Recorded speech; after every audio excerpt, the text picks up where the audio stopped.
George. I just want to take a little minute to thank the two previous speakers, and in particular to say that the guy that's going to share with us next was here in Narcotics Anonymous when I got here, and he was one of the attractions for me. He was. I saw through Danny that you could be clean and you could enjoy life, man. He was a fun-loving guy.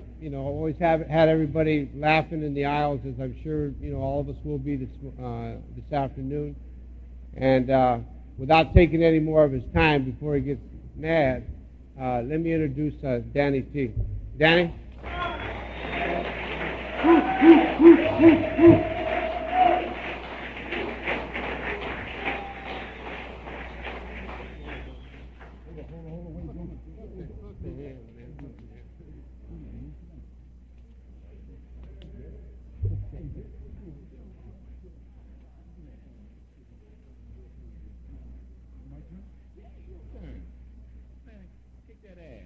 My name's Danny. I'm an addict, and I'm of sound mind. I'm an addict, and I'm of sound mind. Or something I forget.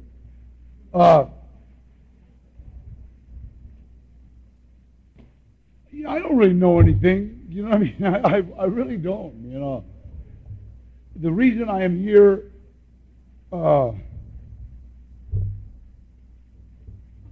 Is because if you know Rick Zimwalt, he's like a big dude, and I didn't know how to say no to him. If it would have been a 5'8", a guy 5'8", no man, I got shit to do, But it's like he said, well, you can come out here and yeah, of course, and he gave me a map and.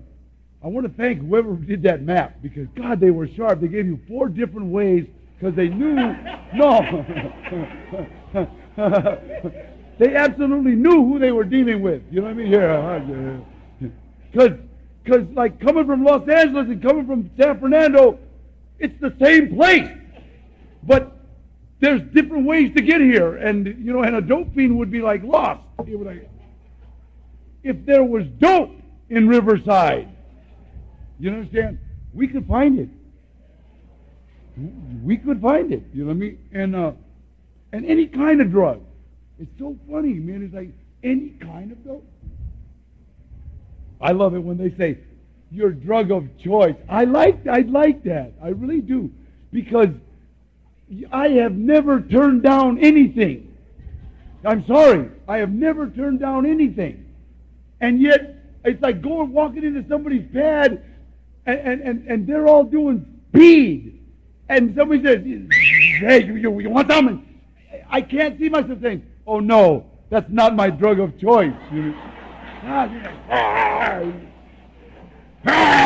go on to one of those for a while, that's all. 3? Are you kidding? But so we all get here however we get here. You know what I mean? And I got here in 1968. Been clean and sober. Well, that's a lie. Wait a minute. I got here in 1965. You know what I mean? For the first time, that's a lie. First time I got here was in 1963. I was in the pen, and I was going to meet. Well, that's a lie. To be totally honest, and it does take me a while. I don't know about you. I know some of you guys came in here just telling the truth. I didn't. But I walked into my first meeting in 1959. You mean, and it was by mistake, because there was about 20 of us, like a whole carload, and we were like looking for parties is what we were doing. We were driving around looking for parties to crash. And right on the corner of Lev Street and Van Nuys Boulevard. It's in beautiful downtown Pacoima.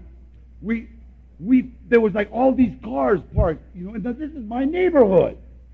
And there's all these cars parked. Now, that means there's something going on, you know what I mean? And so we stopped the car, went to the trunk of the car to get the tools necessary to crash party. We got tire irons, bumpers of bumper jacks, pieces of pipe. I had a case of beer, 3 bottles of wine, a half pint of whiskey, and I was already loaded on Red Devil, and we started to crash this party, so, we kicked in the front door, because when you crash a party, you can't go, can we come in? You can't do that, because they'll just close the door and call the cops. So you got to kick in the door, and everybody just kind of rushes in. Now, when you crash a party, there's only 2 greetings you can get. Do you understand? There's only 2. Either everybody rushes to the opposite side of the room. That means they're willing to throw the party in your honor. Or they all rush to the side of the room that you're on. And that means they're not. It's very simple. See? We got like the stupidest greeting in the world. We kick in the front door, we rush in, and everybody's standing there. The first thing we saw was a big sign that said, "We care." And we had just crashed the speakers meeting of Alcoholics Anonymous, the We Care group, all right? We're looking around, what is this? The stupidest greeting we got, that these people walked over to us and said, "Hi, I'm Bob.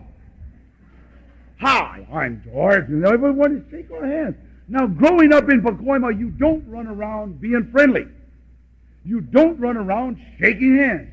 And it's hard shaking hands carrying a case of beer, 3 bottles of wine, a half pint of whiskey, and already being loaded on Red Devil. See? So we just gave him the usual hello. Mm. Mm.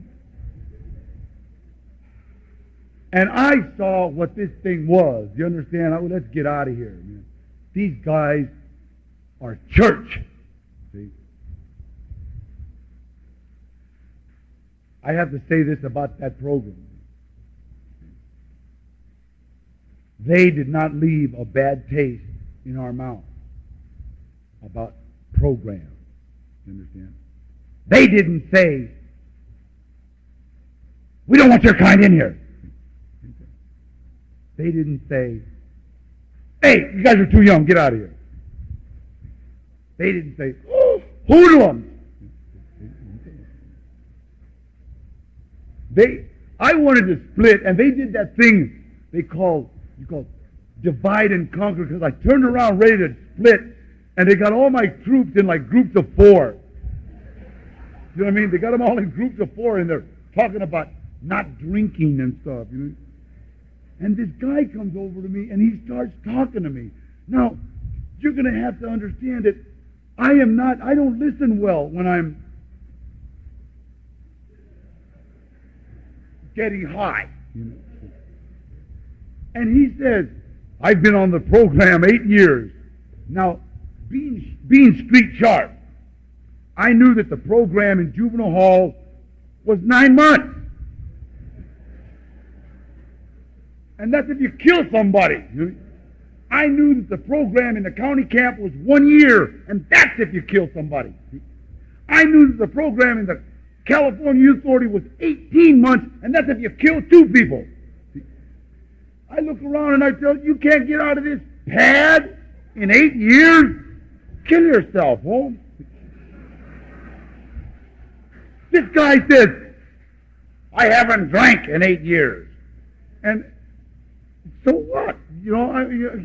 But then he said something, he says, I haven't wanted to get loaded in 8 years. Now, when he said that, because see, I always wanted to get loaded. I never wanted to get high. I have never in my life identified with getting high. And people talk about, Well, we're just getting high. Excuse me, PCP is not getting high. Being loaded on heroin is not getting high. Loaded on coke out of your mind in the closet is not getting high.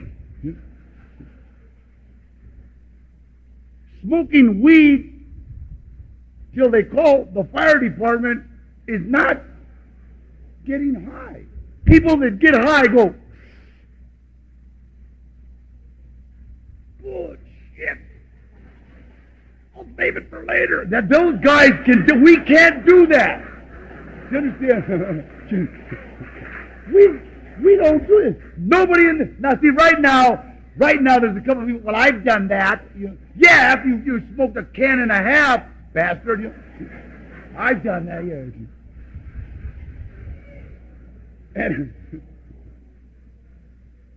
And so this guy starts trying to talk to me. Hey, Jimmy, what's up? This guy starts talking to me, man, and I want to get out of here. And he whispers the curse.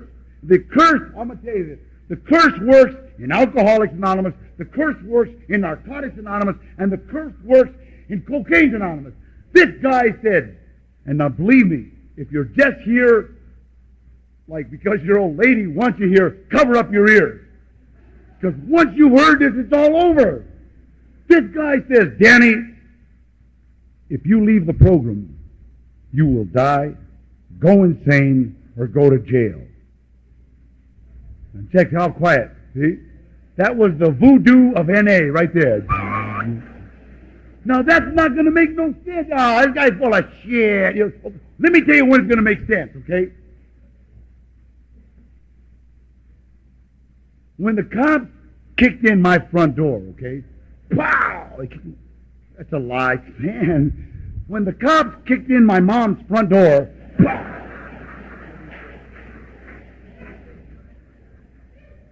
Oh, what, none of you ever lived with moms? Fuck you. Pow! Tore it right off. I'm talking, not even a class move. You know what I mean? Pow! The whole door gone, right? Busted this window. My bed was right. Busted this way. I woke up with a shotgun like this. Die. Go insane or go to jail.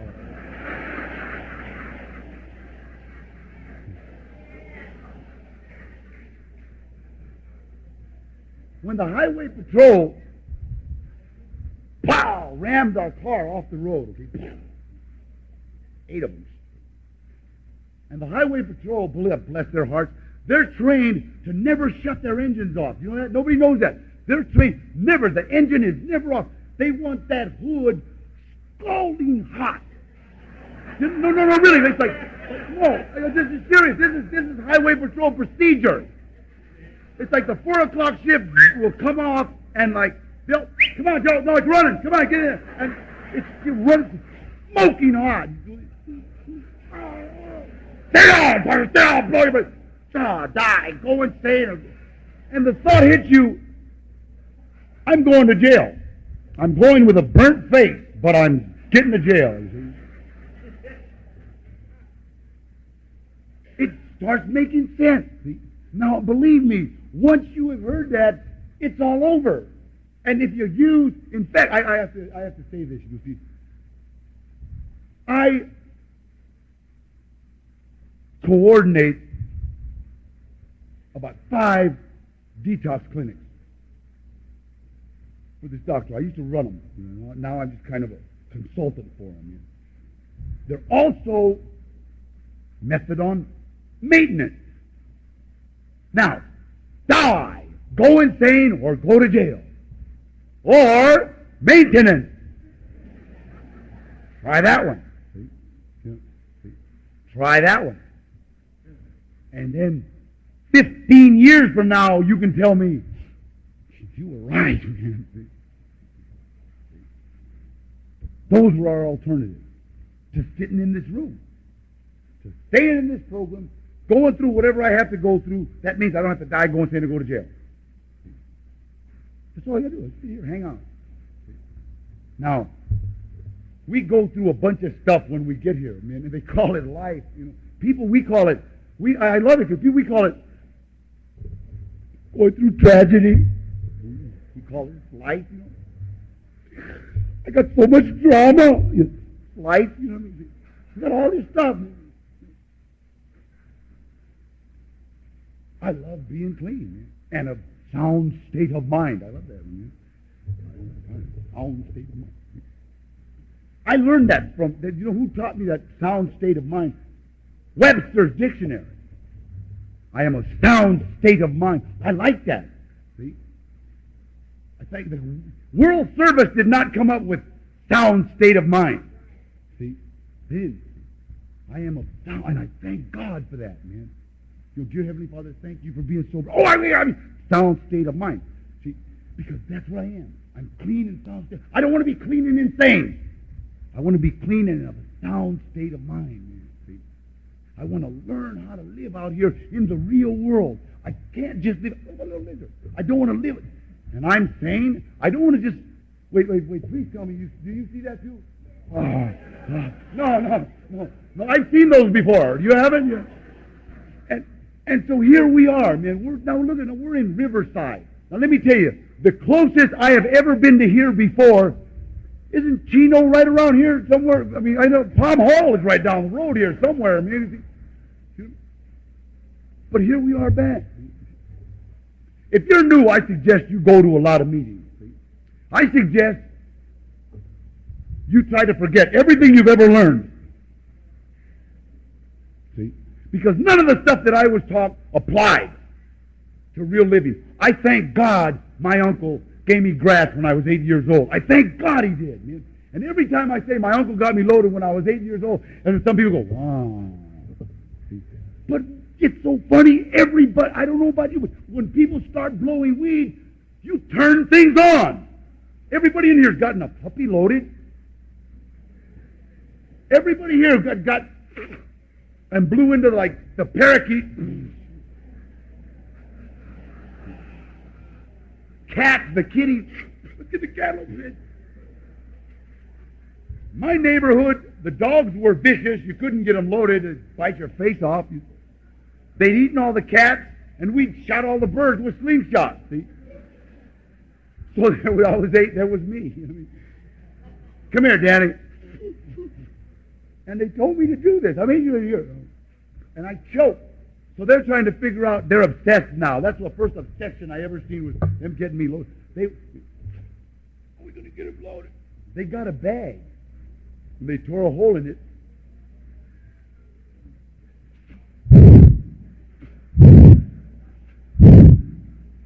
Oh.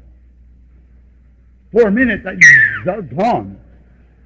I was under the house screaming. And loved it. Absolutely loved it. Every time my uncle would show up, I'd grab a bag. Get loaded. And I learned everything there was to learn about smoking weed. I don't know about any of you. I was not born with the ability to like roll weed. In fact, my uncle told me when I was 14, I'll get that, told me when I was 14, he said, you're useless. You're worthless. You don't even have a career. I was 14 years old. We were both. But I learned, I practiced. I used to get all the tobacco out of cigarettes and then I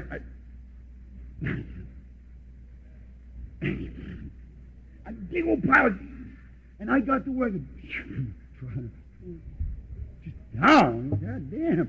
Simple shit. And good. So when they would come over with one of them pounds of weed and we're going to I'd sit down.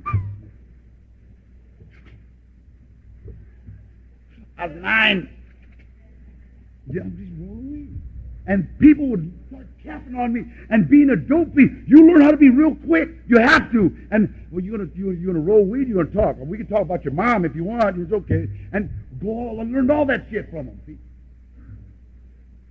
And then they changed on me after I had it down. Do you understand? I was down. God, I was always joint with me all the time. Always. And then the whole neighborhood changed. Everybody stopped being happy in my neighborhood. People stopped talking. They all started going.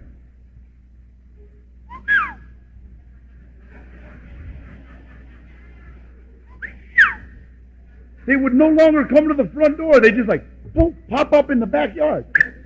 All hours of the night. Boom.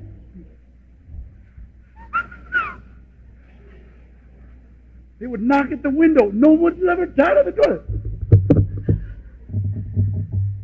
My uncle became the most. My uncle was like loved. He was. People gave him presents, and it wasn't even like his birthday. We had 4 lawnmowers and no lawn. Never walked dirt. We're all dirt. All dirt. I had a bike. I'd never had a bike before in my life. I had 2. We had parrots, and we had wapsus. We had all kind of people just going, and all he gave them was like, I thought, this guy, what is this guy? He gives them spit. That's all he gave them. And my uncle was like the hippest dude in the world. You understand? My grandfather, let me tell you about my grandfather. My grandfather would make this whole room drop. You understand? And all he'd do was like open the door and look in, and everybody go, whoa. Had that look, you know what I mean? And my uncle could stand in front of this man, see, while this man was screaming, and my uncle could go,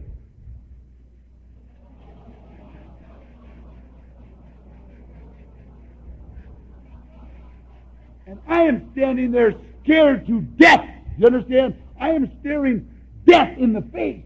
And I know this guy is going to hit me at any minute. And I'm like, and my uncle is like, and my grandfather would get so disgusted, he would, he'd leave. And I'd, Gilbert, out of here, do that! One day, my uncle got arrested. He was gone 3 days. Now, I seen it when they brought him back. The homeboys picked him up, and they pulled to a squeaking halt in front of the house. And he got up and he ran in the house. And I looked at him. He did not look like the same triple hip dude. He looked sick. He looked transparent. Do you understand? For some reason, only gone 3 days. For some reason, he looked like he'd been in a TB ward for about a month and a half. And he ran into my grandfather's room, and then he ran into the bathroom. And me and this guy were close. You understand? Me and this guy were this guy taught me everything I'd ever known. See? And he didn't stop, he didn't talk, he didn't say hello.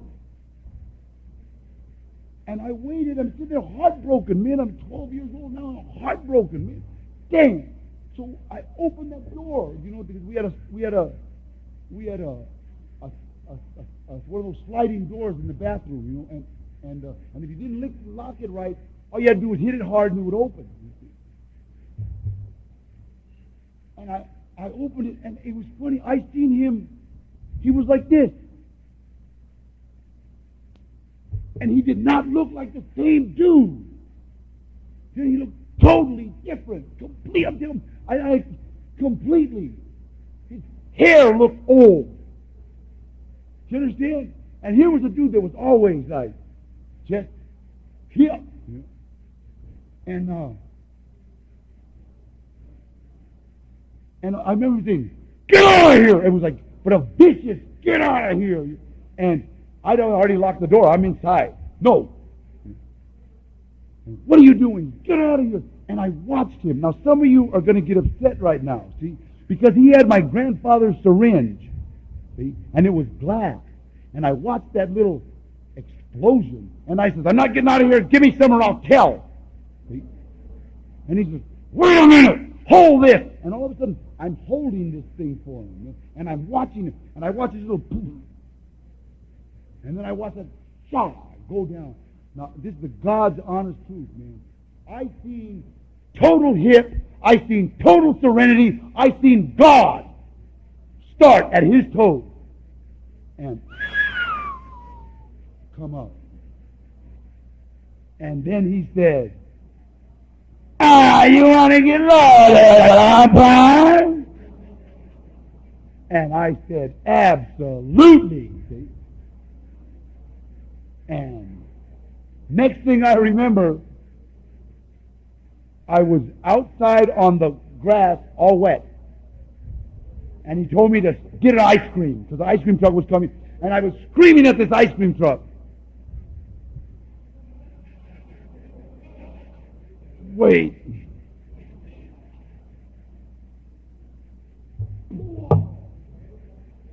Wait. And the guy had to stop or he'd run me over. Now, I got to say this, man, in defense of my uncle.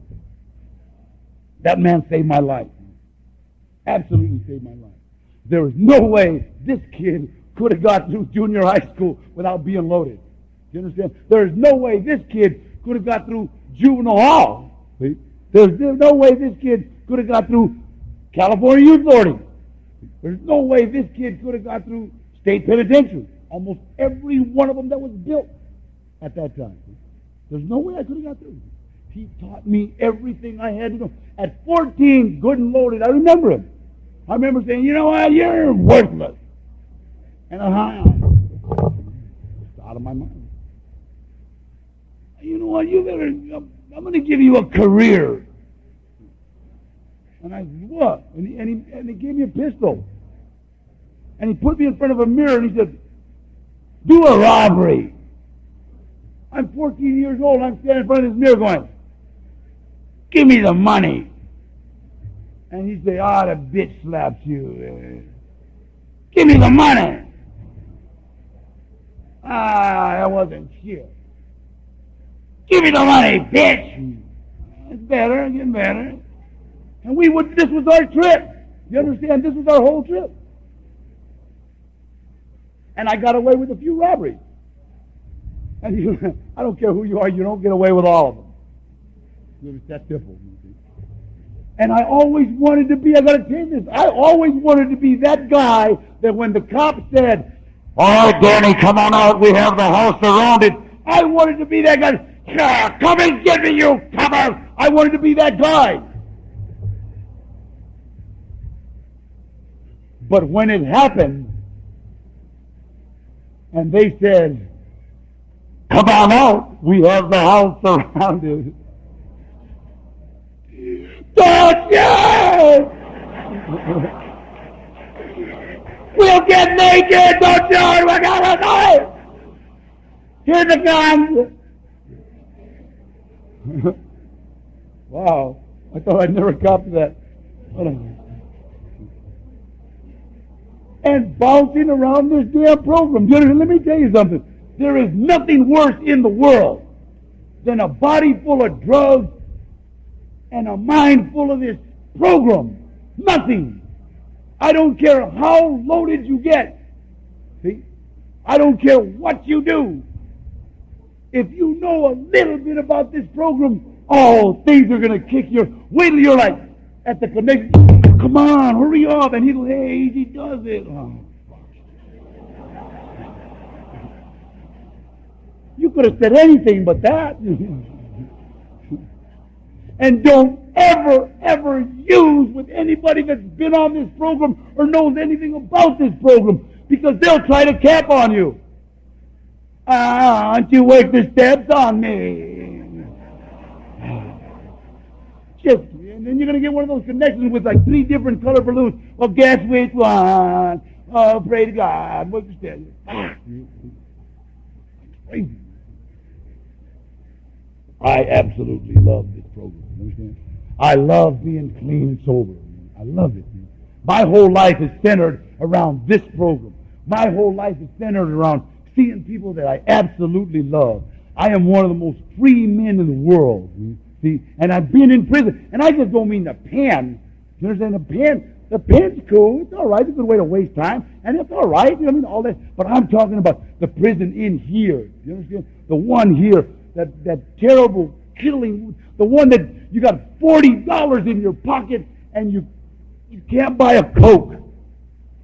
So, I mean, you can't buy a Pepsi, and you got $40 in your pocket, and can't buy a Pepsi. You got $40 in your pocket, and the kids are screaming, "I want ice cream! I want ice cream!" And no, shut up! You can't! Just shut up! Oh, wow. Well, my kids, you know what, let me tell you, we're driving down the street, you know what I mean? We're driving down the street, and there's like a carnival. Do you understand? There's like a carnival. My kids don't even ask. They don't even ask, can we go? If I pass it, they look at me like I got shit on me.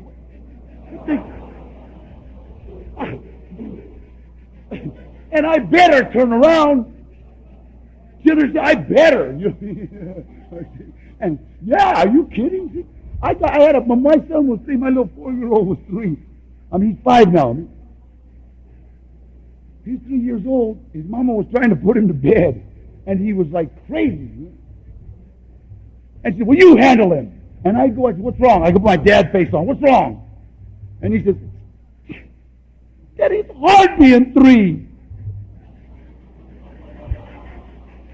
Me and that kid sat up till about 1:30 in the morning. You're right. It is hard. God, I love being clean. You know, my children today have a chance. You understand? Now, I don't know what kind of chance they got. You understand? But they've got a chance. They're in the ball game. I know so many children that aren't even in the ball game. You understand? Don't have no chance at all. Why? Because, Mom, we know why. All of us know why. You see? Because Daddy's got $40 in his pocket and can't buy a soda. See? That's why. Everything good that has happened to me is a direct result of this program. Everything. Everything bad is a direct result of drugs. Everything. I started a career. I'll tell you that. I started a career.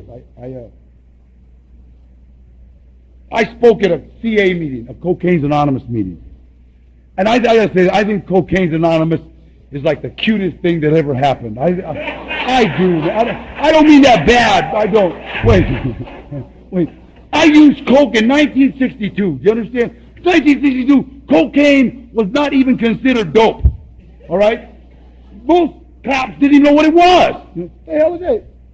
That ain't heroin. See? But I gotta say, okay, let me tell you this. You know, my uncle and I used to go score 3 pieces every week. We go 3 pieces of stuff all the way to Temple and back. And the guy we scored it from, some guy named Chewy, was a perfect. He was like a perfect. He should have been like the poster child for connections. You know what I mean? He's about, 28, 29 years old. 112 pounds. 5'3". Had about a 16-inch waist, but wore 32-inch boxers. And this guy would always answer, and they always answer the door very, all right, and we'd score and we'd go. And it was like 7 o'clock, 8 o'clock in the morning. That used to be like the best time. I don't believe about the best time to get in and get out. And this one time we get there, and everybody is on the porch. I'm talking about grandma's on the porch, grandpa's on the porch, mom's on the porch, all the kids are on the porch. Everybody's in pajamas and curlers, and they're all crying. And I asked this guy's old lady, I said, what's wrong? And he's in there and he's got that shit, And I'm thinking, what? And where is he? And he's in the closet. And I'm thinking, what are you talking about? And we go in, and this guy is like in the closet, and he's got this machete, this huge machete, and he's saying, "Are they gone? Are they gone? Ya te fueron." And yeah, they're gone. Yeah, they're gone. And he had this huge chalky rock. That's all I remember. And it was like mother of pearl. It was beautiful. Wow. And I got it because he was scared, and I got it from him. I thought, wow. And I didn't know what it was. I knew it wasn't junk, and I said, wow. Wow. Wow. And my uncle got him a fix and pow, and then pretty soon he was all right. And he was, hey, you know, I don't want no more of that shit. And, you know, we got our stuff and we went home.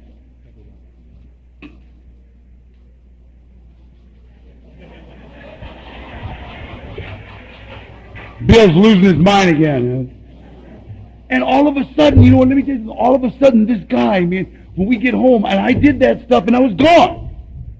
Heart went, paramedics, please call the police, that whole shit. Now, if you're new on this program, let me tell you, I don't care what kind of drug you did. I don't care. I know that if you leave, you're going to die, you're going to go insane, or you're going to go to jail. You have absolutely no other alternative but to be a walking zombie. That's all. Die, go insane, or go to jail. Now, there is nothing in the 25 years, almost 25 years that I've been clean and sober that has been worth dying, going insane, or going to jail for. See? Now, my career, I showed up on a movie set on a 12-step call. Guy asked me for help. I've been in the movies ever since. And I'll never forget, this guy asked me, can you act like a convict?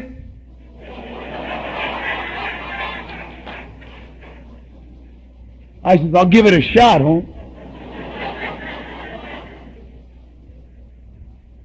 I thank God for my uncle. Because in most of my movies, I say, give me the money, bitch! So if you're new, what I suggest you do is you go to a lot of meetings. You come around and you hang around people that seem to be enjoying themselves. You figure out what you want to do with your life in one day. See? In one day. And what I want to do today is I want to learn how to be drug-free. You understand? I want to learn how to be happy, joyous, and free. And every time I said that, every time I even thought that, I could always picture somebody skipping across the yard in San Quentin saying, I'm happy, joyous, and free. Yeah?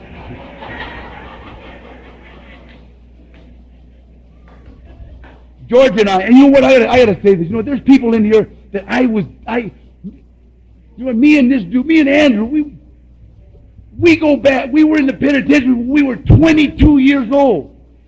There's that 22 years, we were babies, but we could fight. Now remember that, we could fight. See? And we were kids, man, and we were locked up doing forever. 30 years later, man, 25 years, we're sitting here in an NA meeting together, man. I got George, one of my best and dearest friends. You know, I got people in this room that I absolutely love. I got people in this room that if anything should happen to me, my children will be taken care of. You know what that does?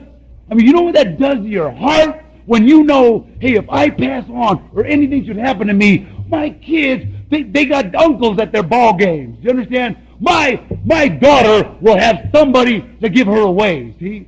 And know that their dad was a good dude, see? Do you understand? My kids will never lack. And you know what? That is one of the warmest feelings I've ever had in my life. God bless you and thank you very, very, very much.